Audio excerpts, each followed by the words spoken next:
SIR শুরু হয়ে যাচ্ছে। আরও 11টি রাজ্যের সঙ্গে সঙ্গে পশ্চিমবঙ্গেও 12 নম্বর রাজ্য এসআইআর শুরু হয়ে যাচ্ছে এবং ইলেকশন কমিশন খুব পরিষ্কারভাবে বলে দিয়েছে যে কারুর বৈধ ভোটার কারুর নাম যেন কাটা না যায়, সেরকমই অবৈধ কোনো ভোটারের নাম যেন ভোটার লিস্টে না থাকে। বিএলওতে ট্রেনিং শুরু হয়ে যাচ্ছে এবং 4th নভেম্বর অবধি এই ট্রেনিং চলবে এবং 4th নভেম্বরের পর থেকে কাজ শুরু হয়ে যাবে।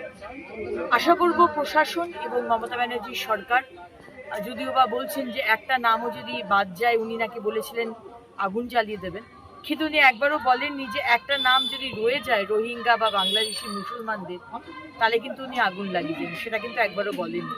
কিন্তু তাতে কিছু এসে যাবে না, কারণ স্বচ্ছ ভোটার লিস্ট তৈরি হবে, এটা বাংলার মানুষ চায় এবং স্বচ্ছভাবে ভোট হোক।